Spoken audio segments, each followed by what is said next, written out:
میں ایسے لوگوں سے کہتا ہوں کہ اگر واقعی آپ یہ سمجھتے ہو کہ مولانا اشرف علی تھانوی رحمۃ اللہ علیہ نے اشرف علی رسول اللہ کلمہ پڑھوایا ہے، آپ لوگوں کے جیسے دعوے ہیں جو بعض لوگ پروپیگنڈا کر رہے ہیں، تو پھر آپ سیدھا بولو کہ مولانا اشرف علی تھانوی معاذ اللہ کافر تھے اور ان کے فالوورز سب کافر ہیں۔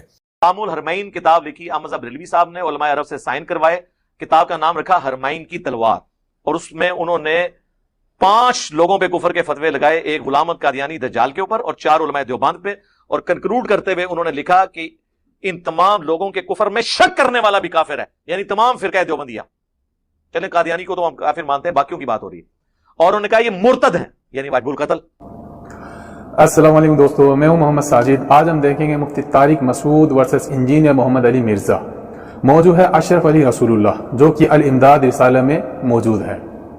ایک بات یہ بھی ایڈ کرتا چلوں کہ مفتی طارق مسعود بار بار یہ کہتے ہیں کہ انجینئر علی مرزا جو ہے، ان کا کہنا ہے کہ اشرف علی تھانوی جو ہے وہ اپنے نام کا کلمہ پڑھایا کرتے تھے، اور ان مفتی صاحب کا بھی یہی کہنا ہے۔ ایسا بھونڈا اور جھوٹا لفظ ہے کہ حکیم الامت مولانا اشرف علی تھانوی رحمہ اللہ اپنے مریدوں کو اپنے نام کا کلمہ پڑھواتے تھے، جبکہ یہ جھوٹ ہے، ان کا یہ نہیں کہنا۔ وہ صرف ایک واقعے کو ایڈریس کرتے ہیں جو الامداد میں موجود ہے کہ ایک مرید نے جو ہے ان کے نام کا کلمہ پڑھا، خواب میں پھر بیداری میں۔ تو جواب میں اشرف علی تھانوی صاحب نے اس کلمے کو انڈورس کیا، اس کو غلط نہیں بتایا، اس کو انڈورس کیا۔ یہ مرزا صاحب کا کہنا ہے اور ہمارا بھی یہی کہنا ہے، نہ یہ کہ وہ ہمیشہ اپنے مریدوں کو جو ہے کلمہ پڑھایا کرتے تھے۔ تو بڑھتے ہیں ویڈیو کی طرف اور جاننے کی کوشش کرتے ہیں کہ کیا صحیح ہے اور کیا ہے غلط۔ تو چلیے شروع کرتے ہیں۔ جن علماء کا، جن شخصیتوں کا بزرگ ہونا مسلم ہو، ان کے اعمال سے، ان کی قربانیوں سے، ان کی تصانیف سے ثابت ہو جائے کہ یہ معمولی لوگ نہیں تھے، وقت کے ولی اللہ تھے، تو اگر ان کی کتاب میں، ان کے کلام میں کوئی چیز ہمیں ایسی لگے جو بظاہر شریعت کے خلاف ہے، تو ہمیں اس کی تعویل کرنی چاہیے۔ سمجھ میں آ رہی ہے بات؟ پھر میں نے اس پر کہا تھا کہ جیسے حضرت مولانا اشرف علی تھانوی رحمہ اللہ تعالیٰ پر الزام لگایا ہے کہ وہ ان کے کسی مرید نے کلمہ پڑھا اشرف علی رسول اللہ، تو میں نے کہا ظاہر ہے اگر یہ حقیقت مراد ہوتی تو ان کے جتنے شاگرد ہیں، ان کے خلفاء ہیں، ان کے نائبین ہیں، وہ ان کو رسول اللہ مانتے۔ سمجھ رہے ہیں بات کو؟ آپ کو پتا ہے کہ کوئی بھی ان کو رسول اللہ نہیں مانتا، کوئی بھی ان کو رسول اللہ نہیں مانتا، بلکہ ان کے شاگردوں نے ختم نبوت کے لیے جو قربانیاں دی ہیں وہ قربانیاں کسی اور کے حصے میں نہیں آئیں۔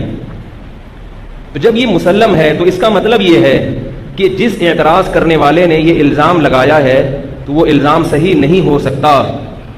رہا یہ مسئلہ کہ اس الزام کا جواب کیا ہے، تو میں نے ایک اصولی بات کی تھی، بھائی کس کس الزام کا جواب دو گے؟ ایک اصول یاد کر لو کہ بھائی جس کی بزرگی مسلم ہو اور اس کے فالوورز بھی صحیح عقیدے پر ہوں، تو جو الزام ان بزرگ پہ لگایا گیا ہے یقیناً اس میں کچھ گڑبڑ ہے۔ اب آپ یہ جو لوگوں کو ابھار رہے ہیں نا کہ جی یہ ہمارے بزرگوں کے پر الزام لگاتا ہے، میں آپ کو پرسنلی بتاؤں، میں اشرف علی تھانوی صاحب کا باقی علماء دیوبند کی نسبت بہت احترام کرتا ہوں، ان کی پازیٹیو چیزوں کا، اور میں نے اپنی ویڈیوز میں کئی دفعہ کوٹ کیا۔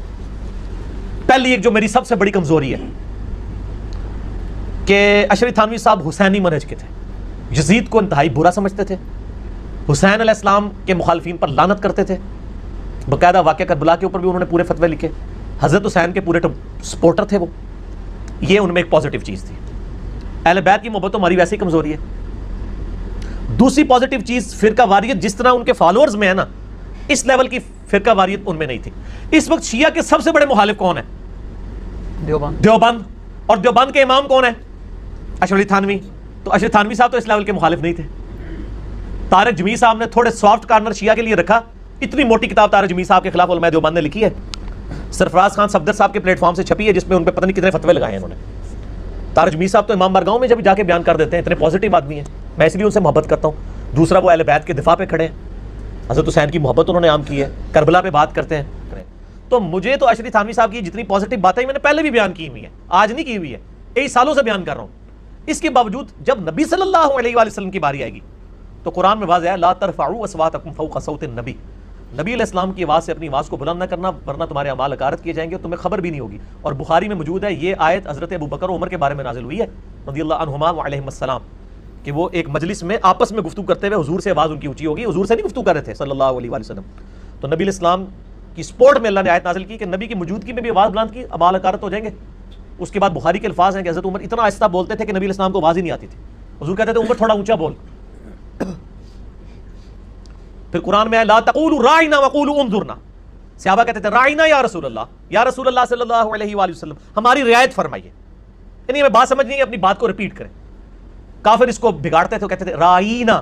دیکھو صحابہ اپنے نبی کو کہتے ہیں اے ہمارے چرواہے، نعوذ باللہ، رائینا.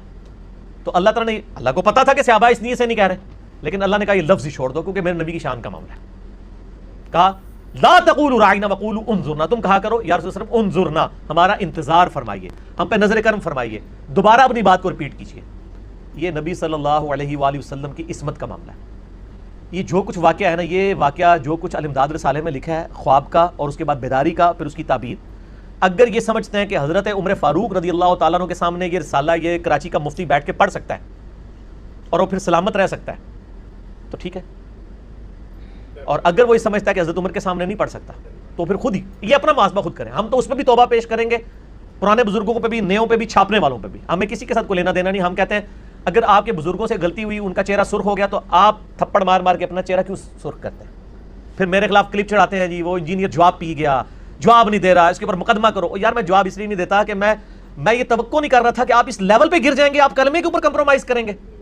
میرا ایک مقصد اچیو ہو گیا کہ میں نے آپ کی پبلک کو بتانا تھا کہ یہ چیز آپ کی کتابوں میں لکھی ہوئی ہے. وہ آپ نے خود وہ کلپ ریکارڈ کروا کے مان لیا کہ لکھا ہوا ہے، ورنہ تو وہ کہتے ہیں خود ہی چھاپتا رہتا ہے، خود ہی کرتا رہتا ہے، یہ تو ہے ہی نہیں ہے. تو میں نے اپنا وہ مقصد اچیو کر لیا. اور نیچے آپ کمنٹس دیکھ لیں، لوگوں نے کمنٹس کیے ہوئے ہیں کہ جی علی تو صحیح پیٹتا سی کہ واقعی لکھے، ہم تو سمجھتے تھے علی ویسے ہی لگا رہتا ہے. تو میرا مقصد اچیو ہو گیا. جو جتنے جوابات دے رہے ہیں نا، مجھے مقصد اچیو ہو گیا الحمدللہ. لیکن اس نے پوری ٹھٹائی کے ساتھ حضرت مولانا اشرف علی تھانوی رحمہ اللہ تعالیٰ کو گستاخ رسول قرار دیا ہے، پوری ٹھٹائی کے ساتھ. بجائے اس کے کہ وہ یہ کہتا کہ یار یہ بات تھوڑی سی ان کی معقول لگتی ہے، میں اثر نو تحقیق کر لوں اس پر، اس نے پوری ٹھٹائی کے ساتھ اور بہت ہی بازاری زبان استعمال کرتے ہوئے مولانا اشرف علی تھانوی رحمہ اللہ کو گستاخ رسول قرار دیا اور کہا کہ میرے بارے میں کہا کہ اس کے پاس چونکہ جواب نہیں ہے تو اس نے گویا ترخایا ہے. اور پھر آگے اس کی تعبیر یہ ہے کہ اس نے اپنی قمیض تو اتاری بھی تھی یعنی لوگوں کے سامنے، اب اس نے اپنی شلوار بھی اتار دی ہے لوگوں کے سامنے، یعنی بالکل ہی ننگا ہو گیا ہے. پھر آگے ننگا کے لفظ استعمال، یعنی اس نے کہا کہ اس نے جو یہ دعویٰ کیا ہے نا کہ بزرگوں کی بات میں کوئی چیز اگر ہمیں غلط نظر آئے تو ہمیں اس کی تعویل کر لینی چاہیے، جواب تلاش کر لینا چاہیے. تو یہ کہہ کے گویا اس نے اپنی اور بے عزتی کر دی. جی اس کا جواب بڑا آسان ہے. وہ یہ ہے کہ کیا بریلوی اشرف علی رسول اللہ کلمے کو جو الامداد رسالے میں پرنٹ ہوا آج سے آلموسٹ 100 سال پہلے، اس میں جو اشرف تھانوی صاحب نے اپنے مرید کو جواب دیا کہ وہ پہلے خواب میں پڑھ رہے ہیں، اس کے بعد بیداری میں بھی پڑھ رہا ہے. یہ دیوبندی چھپاتے ہیں، بریلویوں کو اس بات کا پتہ ہے کہ اس نے بیداری میں بھی اس کلمے کو ریپیٹ کیا. اس کے جواب میں اشرف تھانوی صاحب نے کہا کہ اس واقعے میں تسلی تھی. انہوں نے یہ نہیں کہا خواب میں تسلی تھی، انہیں پتا تھا خواب پلس بیداری ہے. اس واقعے میں تسلی تھی کہ تمہارا پیر متبع سنت ہے، یعنی جس پیر کی طرف تم رجوع لا رہے ہو وہ نبی الاسلام کے ٹریک کے اوپر ہے، اس لیے تم نے میرے نام کا کلمہ پڑھا. اس میں ہے لا الہ الا اللہ اشرف علی رسول اللہ اور اللہم صلی علی و نبینا اشرف علی. اچھا یہ نبینا اشرف علی یعنی ہمارے نبی، نعوذ باللہ، یہ اس نے پڑھا. آپ کو شاہ زیب بھائی کوئی بندہ خط لکھے کہ میں نے خواب میں آپ کے نام کا کلمہ پڑھا اور آپ کو نبی کہتے ہوئے آپ پر درود پڑھا، پھر بیداری میں بھی میری زبان پہ بے اختیار آ گیا، تو آپ اسے یہ مشورہ دیں گے کہ یہ تسلی والی چیز ہے، یا آپ اسے یہ کہیں گے کہ تم شیطان کے ہتھے چڑھ گئے ہو؟ یہی کہیں گے نا، شیطان کے ہتھے. اور یہی بریلوی کہتے ہیں. یہ رونا میں نہیں رو رہا، ہمیشہ سے بریلوی رو رہے ہیں. آپ دیکھیں جال حق کے اندر مفتی احمد یار خان نعیمی صاحب نے لکھا ہے دیوبندی عقائد بمقابلہ اسلامی عقائد. انہوں نے خود دیوبندیوں کو غیر مسلم ڈکلیئر کیا ہے، تبھی اسلام کے مقابلے پہ نا. اس میں انہوں نے اس واقعے کو بھی ڈسکس کیا ہے اور انہوں نے بتایا کہ اسلام کے عقیدے کے تو یہ خلاف ہے. تو مجھ سے پہلے کروڑوں بریلوی یہ مانتے ہیں کہ اشرف رسول اللہ کا کلمے کو انڈورس کرنا اور درود شریف اس کے نام کا نبی کہتے ہوئے پڑھنا یہ کفر ہے. تو میں نے کوئی نئی بات تو نہیں کی ہے، یہ تو بریلویوں کا آلریڈی عقیدہ ہے اور بریلوی اس کے اوپر بغلیں بجاتے ہیں. جی جب تک میں بریلوی تھا مجھے یہ پتا تھا کہ اشرف تھانوی صاحب نے یہ کیا، اور جب تک ہم بریلوی تھے، بریلوی ہوتے ہی وہ ہے جو دیوبندیوں کو کافر اور گستاخ رسول مانے. یہ تو ہے، مطلب ٹی ایل بی والوں کو تو یہ بات نہیں بتانی چاہیے، ان کا تو پورا مقدمہ اس کے اوپر کھڑا ہے، وہ تو سورہ سور بھی کہتے ہیں. ٹھیک ہے، اچھا اب یہ بات ہوگی سیٹل، لہٰذا مجھے سنگل آؤٹ نہ کریں، میں اکیلا نہیں ہوں یہ بات کرنے میں. یعنی یہ بریلویوں کا عقیدہ ہے کہ دیوبندی اس واقعے کے اوپر گستاخ رسول ہیں، لہٰذا میں نے کوئی نئی بات نہیں کی. تو یہ الامداد رسالہ ہے جس میں مولانا اشرف علی تھانوی رحمہ اللہ تعالیٰ کا یہ پورا واقعہ ہے. وہ واقعہ میں پڑھ کے سناتا ہوں. ایک صاحب نے مولانا اشرف علی تھانوی رحمہ اللہ تعالیٰ کے ایک مرید نے خط لکھا مولانا اشرف علی تھانوی کو، اپنے شیخ و مرشد کو. خط میں یہ لکھا کہ حضرت میں سو گیا، کچھ عرصے کے بعد خواب دیکھتا ہوں کہ کلمہ شریف لا الہ الا اللہ محمد الرسول اللہ پڑھتا ہوں، لیکن محمد رسول اللہ کی جگہ حضور کا نام لیتا ہوں، اتنے میں دل میں کے اندر خیال پیدا ہوا کہ تجھ سے غلطی ہوئی ہے. خواب کے اندر وہ کیا کہہ رہا ہے؟ اشرف علی رسول اللہ. جاگتی حالت میں نہیں، خواب میں کیا کہہ رہا ہے؟ اشرف علی رسول اللہ. اور خواب ہی میں اس کو احساس ہو رہا ہے کہ میں کیا کر رہا ہوں؟ غلط کر رہا ہوں. اچھا بھائی، اتنے میں دل کے اندر خیال پیدا ہوا کہ تجھ سے غلطی ہوئی، کلمہ شریف کے پڑھنے میں اس کو صحیح پڑھنا چاہیے. اس خیال سے دوبارہ کلمہ پڑھتا ہوں. دل پر یہ ہے کہ صحیح پڑھا جائے، لیکن زبان سے بے ساختہ. بے ساختہ کا مطلب کیا ہوا؟ نہ چاہتے ہوئے، اور وہ بھی خواب میں. نہ چاہتے ہوئے خواب میں بجائے رسول اللہ کے نام کے اشرف علی نکل جاتا ہے. جان کر نہیں نکل رہا، خواب میں نکل رہا ہے، اور خواب میں بھی اس کو احساس ہو رہا ہے. خواب کے اندر کس کو احساس ہوتا ہے کہ میں غلط کر رہا ہوں؟ اتنا نیک آدمی ہے کہ خواب میں یہ احساس ہو رہا ہے کہ میں کیا کر رہا ہوں؟ غلط کر رہا ہوں. آگے چلو. حالانکہ میں اس لیے ان کی برات کر رہا ہوں کہ یہ سلسلہ رکنے والا نہیں ہے، اس نے کسی کو نہیں معاف کیا ہے. اور ابھی تو یہ کم از کم تابعین، حضرت معاویہ پہ بھی اس نے تہمتیں لگائی ہیں، اس کا بھی کسی وقت میں انشاءاللہ جواب دوں گا. ابھی تو چونکہ میرا کلپ حضرت مولانا اشرف علی تھانوی سے متعلق ہے نا، تو اس نے جواب بھی اسی کا دیا، اس لیے میں یہ بات کر رہا ہوں. ورنہ یہ جو آدمی حضرت معاویہ کو جس نے معاف نہ کیا، وہ صحابہ کو معاف نہ کیا، وہ ہمارے بزرگوں کو یا بر صغیر کے علماء کو بیچارہ کہاں معاف کرے گا؟ تو یہ سلسلہ ایک باقاعدہ لابی ہے. کل وہ مرے گا تو اس کی جو اولادیں ہوں گی وہ اس سے 2 ہاتھ آگے نکلیں گی. اس لیے میں اس موضوع کو اتنے حساس، اور میں نے پھر یوٹیوب پہ سرچ کیا، یہ الزامات تو بہت لوگوں نے لگائے ہیں. اشرف علی رسول اللہ، اشرف علی طوفان بدتمیزی ہے ہمارے بزرگوں کے خلاف. اور یہ ہمارے بزرگ نہیں، یہ لوگ کہتے ہیں اپنے بزرگ. بھائی بر صغیر کے بزرگ ہیں یہ وہ لوگ ہیں جنہوں نے بر صغیر میں اسلام کی حفاظت کے لیے ایڑی چوٹی کا زور لگایا. بر صغیر میں علم دین ختم ہو گیا تھا، ان کی قربانیاں ہیں. یہ صرف میرے بزرگ نہیں ہیں. یہ لوگ اگر نہ ہوتے، انگریز کے مقابلے میں علم کی یہ بنیادیں نہ رکھتے، آج ہمارا ایمان محفوظ نہیں ہو رہا تھا. اس کو مسلک پرستی سے آپ تعبیر نہ کریں. تو اب دیکھو، وہ شخص کہتا ہے زبان سے بے ساختہ بجائے رسول اللہ صلی اللہ علیہ وسلم کے نام کے اشرف علی نکل جاتے ہیں. حالانکہ مجھے اس بات کا علم ہے کہ اس طرح درست نہیں. یہ پورے اسی کے الفاظ سے نقل کر رہا ہوں میں. لیکن بے اختیار زبان سے یہی کلمہ نکلتا ہے. 2-3 بار جب یہی صورت ہوئی تو حضور صلی اللہ علیہ وسلم کو اپنے سامنے دیکھتا ہوں. اور بھی چند شخص رسول اللہ صلی اللہ علیہ وسلم کے پاس تھے. لیکن اتنے میں میری یہ حالت ہو گئی کہ میں کھڑا کھڑا بوجہ اس کے کہ رقت طاری ہو گئی، زمین پر گر گیا. یعنی اس کو خواب میں اپنی غلطی کا ایسا احساس ہو رہا ہے کہ نبی میرے پاس تشریف لائے، میں کھڑا ہوا استقبال میں، مگر اس غم میں کہ میرے منہ سے کیا نکل رہا ہے. کیا وہ ختم نبوت کا منکر ہوتا تو یہ غم ہوتا اس کا؟ قادیانی جب کہتے ہیں کہ مرزا رسول اللہ ہے تو ان کے پسینے چھوٹتے ہیں یا وہ خوشی سے اور باغ باغ ہو جاتے ہیں؟ تو یہ سب خواب کی باتیں ہیں. اور جاگتی حالت میں بھی اس کی زبان سے یہ کلمہ نکلا ہے، آگے آ رہا ہے. وہ بھی کہہ رہے ہیں کہ میں نہیں چاہ رہا تھا، میری زبان لڑکھڑا رہی تھی. تو یہ اس کی علامت ہے کہ اس کا پریشان ہونا اس کی علامت ہے کہ وہ محمد صلی اللہ علیہ وسلم کو آخری نبی سمجھتا ہے، اور حضرت مولانا اشرف علی تھانوی کو اللہ کا رسول نہیں سمجھتا. اگر وہ سمجھتا ہوتا تو خوش ہوتا اس پر. میں اسی حوالے سے کنکلوڈ کرتا ہوں، پھر انشاءاللہ اگلی بار کریں گے. یہ لیپ ٹاپ میرے پاس بائی چانس کھلا ہوا ہے، اس کو آپ نے فرحان بھائی اس کو JPG نا اس میں ایڈ کر دینی ہے. اب میں اس کو ورڈ بائی ورڈ پڑھ کے سناتا ہوں. میں کامنٹس نہیں کروں گا، میں مفتی اور ان کے مقلدین سے کہوں گا کہ اس میں کہاں رجوع ثابت ہوا ہے ان کا. اور اس مفتی صاحب نے اس کلپ میں جھوٹ بھی بولے ہیں. وہ بھارت خود پڑھ رہے تھے، اور یار پہلے آپ کسی سے تیاری تو کر لیتے. میں مشورہ دیتا ہوں آندہ آپ نے تیاری کرنی ہے تو الیاس گھمن صاحب کی شاگردی اختیار کریں. میں گزارش کرتا ہوں الیاس گھمن صاحب سب سے لائق آدمی ہیں. الیاس گھمن صاحب لائق آدمی نہیں کہ ان میں جو ہے نا ان میں سے وہ بہتر ہے. آپ کی طرف پھکیاں دیتے ہیں. ہاں جی میری طرف پھکیاں دیتے ہیں. اچھا اور ذہین ٹھیک ہو گیا، ذہین آدمی تو ان سے آپ تیاری کریں. شاہ جی کا بھی آپ کو مشورہ ہے. تو الیاس گھمن صاحب سے تیاری کر لیتے تو یقیناً، اور یہ پڑھ لیتے اس کو پہلے. اس میں انہوں نے جو پڑھا نا اس عبارت میں ہی غلط پڑھ دیا. اس رسالے میں وہ حضور جو ہے نا وہ اپنے پیر صاحب اشری تھانوی صاحب کو کہتا ہے مرید، اور یہ حضور صلی اللہ علیہ وسلم پڑھ رہا ہے. حضور صلی اللہ علیہ وسلم کو دیکھا تاکہ وہاں پہ رو پڑ جائے. حضور صلی اللہ علیہ وسلم کو جب دیکھ لیا اس بندے نے پھر تو مطلب خواب سچا ہو گیا. حالانکہ وہ حضور اس کو کہہ رہا ہے. اس بیچارے نے اتنی بھی تیاری نہیں کی ہوئی ہے، اور یہ مفتی کی ڈگری لے کے بیٹھے ہوئے ہیں. میں کہتا ہوں پہلے انجینئرنگ کی ڈگری لیں. جب اگر آپ نے کوئی کام کرنا، یہ کام انجینئرز کا ہے. ایسا عالم دین جو انجینئر بھی ہو، اور وہ بھی میکینیکل انجینئر میرے نال.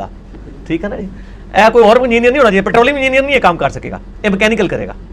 اور مجھے وہ کہتے ہیں ایک بندے نے وہ میرے خلاف کلپ چڑھایا مرزا پلمبر، تو مجھے ایک بھائی نے نا ای میل کی، وہ کہتا ہے یہ بالکل ٹھیک کہتے ہیں، ان کی جتنی ٹوٹیاں لیک تھی نا تو ہاتھ سے جیسا رہ جائے ساری لیک بند کر دیتی ہے. ٹھیک ہے جی. تو کہتا ہے آپ فخریہ کہاں کریں. میں نے کہا یار ہمیں تو کوئی اس سے فرق نہیں پڑتا، میری کوئی ڈگری ختم نہیں ہو جانی، میں نے جو آنر سے کیا، میں نے جو پوزیشن لی میکینیکل انجینئرنگ میں، وہ ختم نہیں ہو جانی ان کے کہنے سے. تو پلمبر بھی اگر کہنا چاہتے ہیں تو ٹھیک ہے. وہ پلمبر کی ٹوٹیاں تو تھوڑی کسیاں نے پلمبر نے. پلیز الامداد رسالہ جی، صفر المظفر 1336 ہجری، آج چل رہا ہے 1439 ہجری. ٹھیک ہو گیا 103 سال جی، 103 سال پہلے. اور یہ تھانہ بھون سے شائع ہوا ہے. یہ تھانہ بھون اس قصبے کا نام تھا, اسی وجہ سے تھانوی کہلاتے تھے. الامداد رسالہ, ٹھیک ہے جی. اور اس کا ہے پیج نمبر, عدد لکھا ہے 8, یعنی 8 نمبر رسالہ ہے. پیج نمبر 34 اور 35 ہے. 34 کے اوپر سوال ہوا ہے, ٹھیک ہو گیا جی. سوال, ایک بندہ جو ہے انہوں نے سوال کرتا ہے کہ اپنی محبت کا اظہار کرنے کے بعد وہ سوال لکھتا ہے اشرف تھانوی صاحب کو. وہ کہتا ہے اب وجہ اس کی عرض کرتا ہوں کہ بیعت ہونے کا خیال مجھ کو کیوں ہوا اور حضور کی طرف کیوں رجوع کیا. یہ حضور لفظ اس میں ہم نے ہر جگہ انڈر لائن کیا تاکہ آپ کو پتہ چلے حضور وہ کہتا کسے ہے. نبی علیہ السلام کو نہیں کہہ رہا, ورنہ تو صلی اللہ علیہ وسلم ہوتا نا. وہ کہتا ہے میں آپ کی طرف کیوں متوجہ ہوا, رجوع کیا, بیعت کا شوق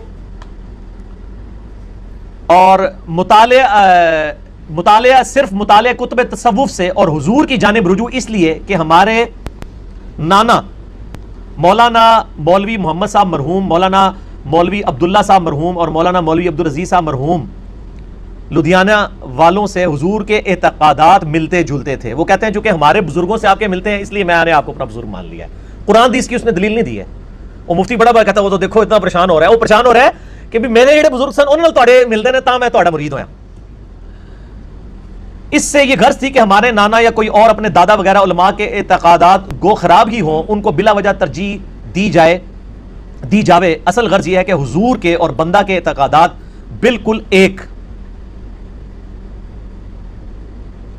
ہیں, اور اگر مولوی صاحبان لدھیانوی اور حضور کے درمیان کسی فروعات میں اختلاف بھی ہو تو اس میں بھی جناب کی طرف رجوع کرتا ہوں. وہ کہتا ہے اگر میرے بزرگوں میں اور آپ میں کوئی اختلاف آ جائے نا تو میں آپ کی طرف متوجہ ہوتا ہوں, آپ بھی میری طرف متوجہ ہوں. ٹھیک ہوگا جی.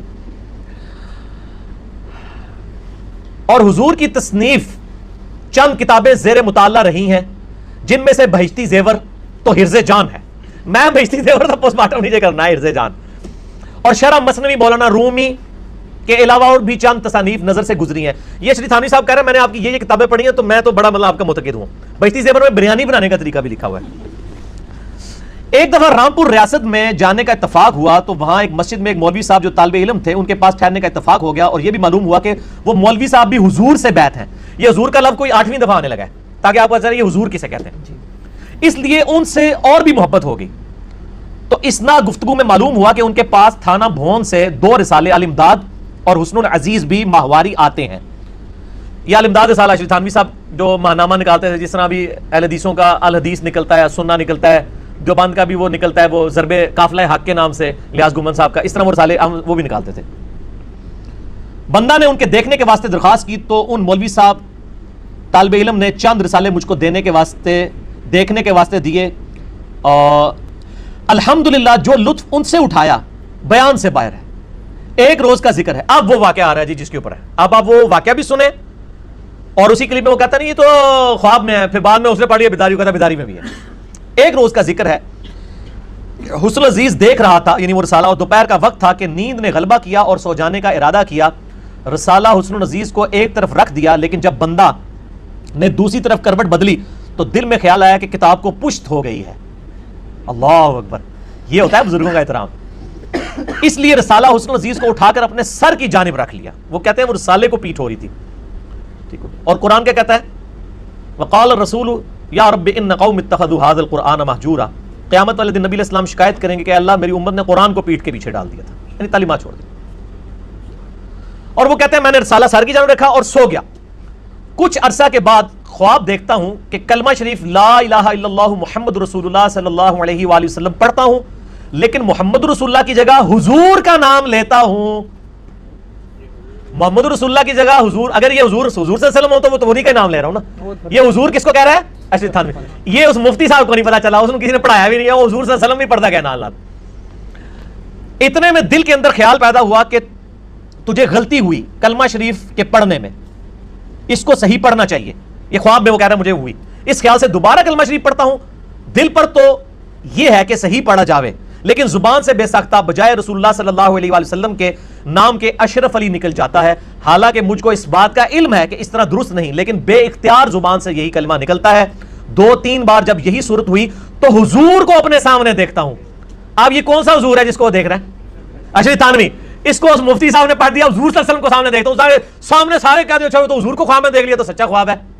دیکھیں آپ نے کیسی چلاکی کرتے ہیں. یا چلاکی نہیں ہوگی, اس کی کمزوری ہوگی. دونوں میں سے ایک بات مانے, یا یہ مانے میں چلاک ہوں, یا یہ کہ میں ان پڑھ ہوں, یا پھر میری طرح کہہ دیں نہ میں وابی نہ میں بابی, میں ہوں مسلم علمی کتابی.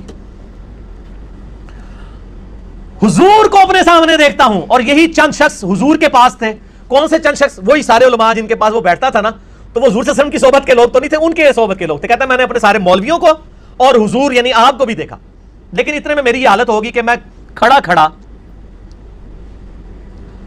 بوجہ اس کے کہ رکت طاری ہو گئی, زمین پر گر گیا, اور نہایت زور کے ساتھ ایک چیخ ماری, اور مجھ کو یہ معلوم تھا کہ میرے اندر کوئی طاقت باقی نہیں رہی. اتنے میں بندہ خواب سے بیدار ہوا. لو جی, ان خواب سے بیدار ہو گیا, تسی بھی بیدار ہو جاؤ. تسی کہتے ہو خواب ہے خواب ہے, اپنی پبلک میں وہ کسی دیوبندیوں کی مسجد میں چلا جاؤں, مجھے تو سارے جانتے ہیں نا, وہ علی بھائی دیکھے نا وہ تو خواب تھا. میں کہ یار پڑھو تسی, نہیں ہمارے مفتی صاحب نے فرما دیا خواب, میں کہ خود پڑھو. اے بیدار ہو گیا جی مفتی صاحب؟ کہتے ہیں بیدار ہو گیا, لیکن بدن میں بدستور بے حسی تھی, اور وہ اثر ناطاقتی بدستور تھا. لیکن حالت خواب اور بیداری میں حضور کا ہی خیال تھا. کس حضور کا؟ اس کو مفتی نے پھر بڑھا کے حضور صلی اللہ علیہ وسلم کا خیال تھا. اور مفتی صاحب نہ میں وابی نہ میں بابی, میں ہوں مسلم علمی کتابی. مفتی صاحب بڑی, چلیں اب پبلک خود فیصلہ کرے گی. میں پبلک سے ریکویسٹ کروں گا, مفتی صاحب کا چندہ بند نہیں کرنا, مفتی صاحب سے بدتمیزی نہیں کرنی, صرف علمی اختلاف کرنا ہے, ٹھیک ہے؟ ہاں بالکل, میں اس چیز کی نہیں کہوں گا. ہم کیوں کسی کی روٹی روزی کے پیچھے پڑیں جی؟ پہلی اتنی بے روزگاری ہے. اب کیا قصہ ہے آگے؟ کہہ رہے رقت طاری ہو گئی. رقت گاڑا لفظ ہے اردو کا, رونے لگا میں بے تحاشا. رقت طاری ہو گئی تو زمین پر گر گیا اور نہایت زور کے ساتھ چیخ ماری, اور مجھ کو معلوم ہوتا تھا کہ میرے اندر کوئی طاقت باقی نہیں رہی ہے. اتنے میں بندہ خواب سے بیدار ہو گیا, لیکن بدن میں بدستور بے حسی تھی. یعنی خواب کے اثرات اتنے زیادہ ہوئے میرے اوپر, ٹینشن میں آیا ہوں کہ میں جاگنے کے بعد بھی میرے ہوش و حواس سلامت نہیں تھے. یہ ختم نبوت پر پکا 100% یقین تھا, تو ایسا ہوا ہے کہ خواب میں بھی اتنا بیچارہ پریشان ہو گیا کہ جاگنے کے بعد بھی اس پہ وہ خواب کی کیفیات ایسی طاری ہوئی ہیں کہ وہ بے حس ہو گیا. اس کا مطلب وہ پریشان ہو رہا ہے اس جملے کے منہ سے نکلنے پر, خوش نہیں ہو رہا وہ. اچھا, لیکن بدن میں بدستور بے حسی تھی, اور وہ اثر ناطاقتی بدستور تھا. ناطاقتی کا مطلب کمزوری, طاقت جسم سے ختم ہو گئی. لیکن حالت خواب اور بیداری میں رسول اللہ صلی اللہ علیہ وسلم کا ہی خیال تھا. لیکن حالت بیداری میں کلمہ شریف کی غلطی پر جب خیال آیا تو اس بات کا ارادہ ہوا کہ اس خیال کو دل سے دور کیا جائے, اس واسطے کہ پھر کہیں دوبارہ ایسی غلطی نہ ہو جائے. اب وہ بیچارہ غلطی کو دور کرنے کے لیے کیا کر رہا ہے, لیکن وہی خیال بندہ بیٹھ گیا, اور پھر دوسری کروٹ لیٹ کر کلمہ شریف کی غلطی کے تدارک میں رسول اللہ صلی اللہ علیہ وسلم پر درود شریف پڑھتا ہوں. اس کو پتا ہے کہ خواب میں غلط ہوا ہے مجھ سے, تو اب میں اس کا تدارک کر کے کیا کروں, درود شریف پڑھوں. اب درود شریف میں کیا ہے کہ میری زبان سے کیا میں یہ کہتا ہوں, اللہم صلی علی سیدنا و نبینا و مولانا اشرف علی. حالانکہ اب تو میں بیدار ہوں, یعنی وہاں بھی نبی کے نام کے بجائے میری زبان سے کیا نکل رہا ہے, اشرف علی. اور کہہ رہے اس میں پریشان ہوں کہ بھائی اب تو میں جاگ رہا ہوں, اب میری زبان سے ایسا لفظ کیوں نکل رہا ہے. اس کا مطلب ہے کہ وہ اس پر دل سے راضی نہیں ہے, اس کی بے ہوشی کی کیفیت ہے, بے حسی کی کیفیت ہے, اس میں اس کی زبان غلطی کر رہی ہے. آگے اس کے الفاظ, لیکن بے اختیار ہوں, مجبور ہوں, زبان اپنے قابو میں نہیں ہے. بات آ رہی ہے سمجھ میں کہ یہ جو نبی کی جگہ اشرف علی کا نام نکلا, اس کے بارے میں کہہ رہے بے اختیار ہوں, مجبور ہوں, زبان اپنے قابو میں نہیں ہے. اس روز ایسا ہی کچھ خیال رہا تو دوسرے روز بیداری میں رقت رہی, خوب رویا کہ میرے منہ سے نہ چاہتے ہوئے بھی کیا الفاظ نکل رہے ہیں, اور بھی بہت سی وجوہات ہیں. اب دیکھو میری ایک بات سنو, ایک آدمی چیخ چیخ کے کہہ رہا ہو کہ حضرت خدا کی قسم, اللہ کی قسم, یہ جان بوجھ کر میری زبان سے نہیں نکل رہا, میں چاہ رہا ہوں کہ نہ نکلے مگر اشرف علی نکل رہا ہے میری زبان سے, مجبور ہوں, بے اختیار ہوں. اس کا عقیدہ اگر خراب ہوتا, وہ اگر کافر ہوتا, عقیدہ کس کی کیفیت کا نام ہے, دل کی. زبان دل کی عکاسی کرتی ہے, لیکن جب دل اختیار میں نہ ہو, یا وہ خواب کی ٹینشن میں آیا ہوا ہو کہ یار میں نے کیا دیکھ لیا, اور اس ٹینشن کی وجہ سے اس کے اعصاب نے کام کرنا چھوڑ دیا, وہ بار بار چیخ رہا ہے کہ بے اختیار ہوں, مجبور ہوں, غلطی سے نکل رہا اور پریشان ہوں. میں پریشان تھا تبھی تو آ کے بتا رہی میرے ساتھ کیا ہو گیا. اگر یہ کافر ہو جاتا, یہ لوگ کہتے ہیں کہ اس خواب پہ مولانا اشرف علی تھانوی جو خاموشی اختیار کی, تو معاذ اللہ وہ بھی گستاخ رسول تھے, کیونکہ گستاخی پہ خاموشی اختیار کرنا یہ بھی کیا ہے, گستاخی ہے. جب گستاخی تھی نہیں, جب اس کا یہ عمل کفر تھا ہی, گستاخی ہوگی تو کفر بھی ہوگا نا, جب اس کا یہ عمل کفر تھا ہی نہیں تو اس پہ خاموشی اختیار کرنا کہاں سے کفر ہو گیا. ایسا شخص میرے پاس بھی آئے گا, آپ کے پاس بھی آئے گا, آپ اس کو تسلی دیں گے, کیونکہ آپ اور ڈرائیں گے تو نتیجہ کیا نکلے گا, اور زبان سے نکلے. کہتے ہیں جی وہ بندہ جس نے دیکھا نا, وہ بیچارہ خواب دیکھ رہا تھا. نہیں جناب, اس کے آگے لکھا ہے میں بیداری میں بھی پڑھ رہا ہوں جی, اشرف علی رسول اللہ پڑھ رہا ہوں, اور اللہم صلی علی سیدنا و نبینا اشرف علی پڑھ رہا ہوں. وہ کہتے ہیں نہیں وہ اس کی زبان سے نا وہ نکل گیا, اس کا اختیار نہیں تھا, وہ کہہ رہا میں بے اختیار ہوں. سر ہم نے آج تک اس بندے پہ اعتراض بھی کیا, ہم نے تو آپ کے بابے پہ اعتراض کیا ہے کہ جس کو اس نے خط لکھا اس نے بجائے اسے یہ کہنے کہ توبہ کر, تیرے تے شیطان چڑھے ہیں. یعنی مجھے اگر کوئی آپ میں سے کسی کو خط لکھے کہ حضرت میں آپ کے نام کا کلمہ پڑھ رہا ہوں, تو آپ کا کیا رسپانس ہوگا؟ توبہ کرو. اس نے جواب میں شریف تھانوی نے کہا کہ اس واقعے میں تسلی تھی, واقعے میں خواب پلس بیداری, واقعے میں کہ جس کی طرف تم رجوع لاتے ہو, یعنی میں تمہارا پیر بیعون ہی تعالی, یعنی اللہ کی مدد سے متبع سنت ہے, یعنی تیرا پیر سنت پہ ہے, اس لیے تو نے پیر کے نام کا کلمہ پڑھا ہے. ہم اس بیچارے کو تو کہہ کچھ نہیں رہے, ہم بابی کو نہیں کہہ رہے, بابے کو کہہ رہے ہیں. وہ تو بابی تھا نا, بابی کا قصور نہیں ہے, بابے کو کہہ رہے ہیں.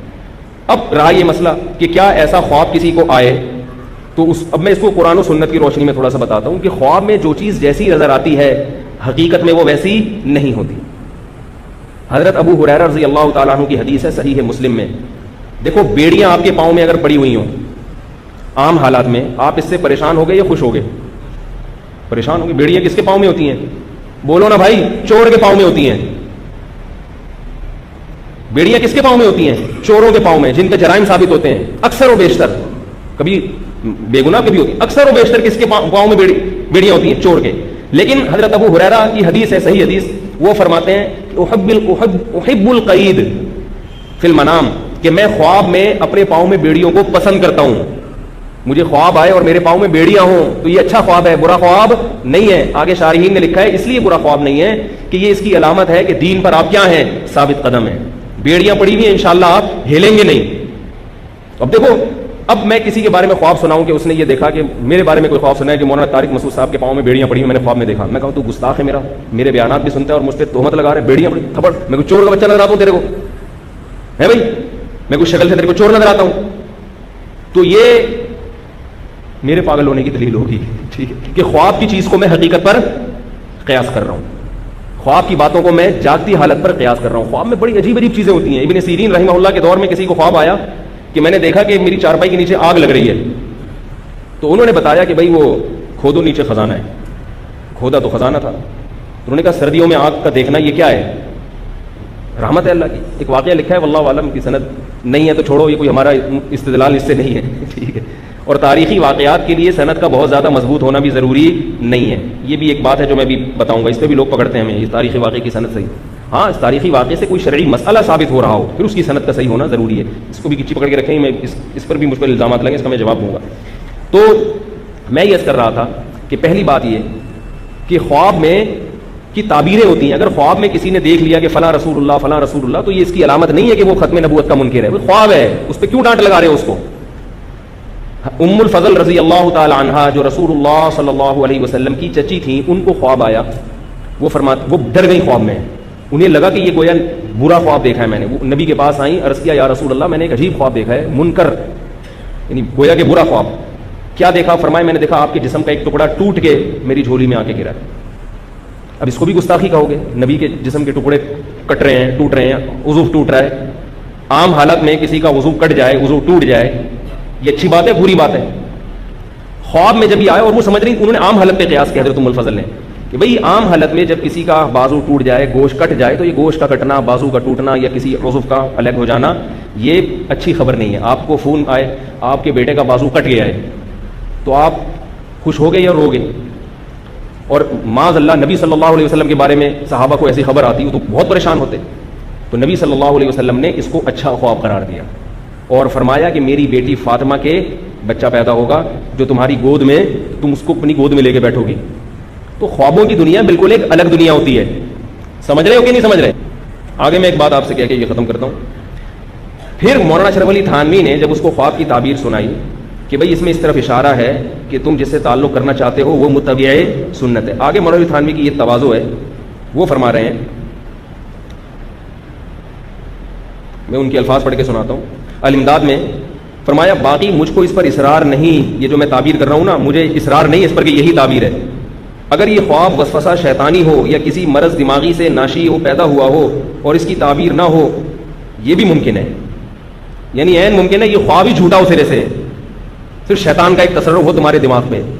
سچا خواب ہے تو اس کی یہ تعبیر ہے, یہ تعبیر نہیں کہ میں اللہ کا رسول ہوں, یہ تعبیر ہے کہ مجھے سنت سے نسبت ہے.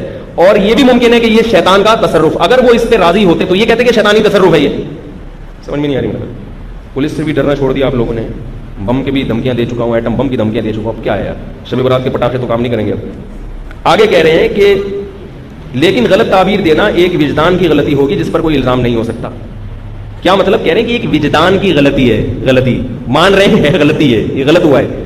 تو یہ ساری چیزیں جو ہے نا, یہ نکال کر ان لوگوں نے جو نکالی ہوئی ہیں, یہ ان کی حیثیت یہ ہے. باقی خود حدیث میں یہ مضمون بہت ساری احادیث میں ہے کہ میری امت پہ خطا نسیان کو اللہ نے معاف کر دیا ہے. اور ربنا لا تؤاخذنا ان نسینا او اخطانا, ہے نا, اللہ اگر ہم بھولے سے کوئی بات کہتے ہیں یا غلطی سے ہماری زبان سے کچھ نکل جائے تو ہمیں معاف کر دے. تو یہ ان کی غلطیوں کو پکڑنے کے لیے بیٹھے ہوئے ہیں. اور ایک بات خوب کان کھول کے سن رہو کہ جو اہل اللہ کو, اکابر کو اور بزرگان دین کو برا بھلا کہتا ہے, اس کا اپنا انجام کبھی بھی اچھا نہیں ہوتا. یہ جناب پورا جواب ہے. اب اس مفتی نے جب آگے پڑھا تو اس نے آگے سے خود سے بھی کوئی لگایا ہوا ہے کہ اگر یہ میں نے صحیح تعبیر کی ہوگی تو وہ ٹھیک ہو, مطلب وہ میں نے اگر اس شیطان کی طرف سے ہوگا تو ٹھیک ہے, شیطان کی طرف سے ہوگا, اگر صحیح تعبیر کی ہوگی تو وہ اس کا ثواب ملے گا, اگر مجھ سے غلط ہو گئی ہے تو یہ, وہ خود سے جملے بنا رہے ہیں, حالانکہ اس میں کہیں نہیں لکھے ہوئے ہیں.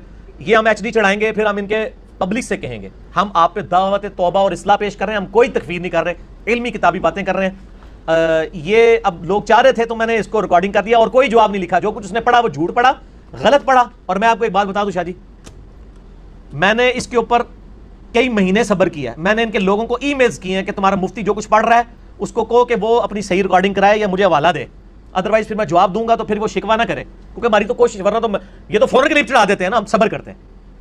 ٹھیک ہے, میں نے پورا صبر کیا, حوالے لکھے, کوئی جواب نہیں آیا. جواب یہ آتا ہے مفتی صاحب فلاں جگہ گئے ہیں, پوچھیں گے, کریں گے. ان کو یہ پتہ چل گیا تھا کہ مفتی صاحب سے مس ہینڈل ہوا ہے مسئلہ. اب بھی ہم ان پہ دعوت توبہ اور اصلاح پیش کرتے ہیں, اور اینڈ پہ ان سے کہتے ہیں کہ آپ کتاب و سنت کے منہج پہ آئیں. اور ایک بار کہہ دو, نہ میں وابی نہ میں بابی, میں ہوں مسلم علمی کتابی. اللہ تعالیٰ سے دعا ہے جو حق بات میں نے کہی اللہ تعالیٰ ہمارے دلوں میں راسخ فرمائے. اگر جذبات میں میرے منہ سے کوئی غلط بات نکل گئی تو اللہ تعالیٰ ہمارے دلوں سے ہی معاف کر دے. ہمیں کتاب و سنت کی تعلیمات پر عمل کر کے دوسرے بھائیوں تک پہنچانے کی توفیق عطا فرمائے. سبحانک اللہم و بحمدک, اشہد ان لا الہ الا انت استغفرک و اتوب الیک. ایک دفعہ دروشی پڑھیں جی, چونکہ اب یہ دوسرے والا درود پڑھا تو صحیح والا بھی پڑھو. اللہم صلی علی محمد وعلی آل محمد کما صلیت علی ابراہیم وعلی آل ابراہیم انک حمید مجید. اللہم بارک علی محمد وعلی آل محمد کما بارکت علی ابراہیم وعلی آل ابراہیم انک حمید مجید. اصلی کلمہ اسلام بھی پڑھ دیں, لا الہ الا اللہ محمد الرسول اللہ وما علینا الا البلاغ المبین. تو کیسا لگا دوستو آپ کو ویڈیو؟ کن کی بات زیادہ صحیح تھی, مفتی طارق مسعود صاحب کی یا انجینئر محمد علی مرزا کی؟ اپنا جواب کامنٹ باکس میں ضرور بتانا. ویڈیو اچھا لگا تو لائک کرنا, شیئر کرنا اور چینل کو سبسکرائب بھی کر دینا. تو ملتے ہیں اگلے ویڈیو میں, دیجیے اجازت, السلام علیکم.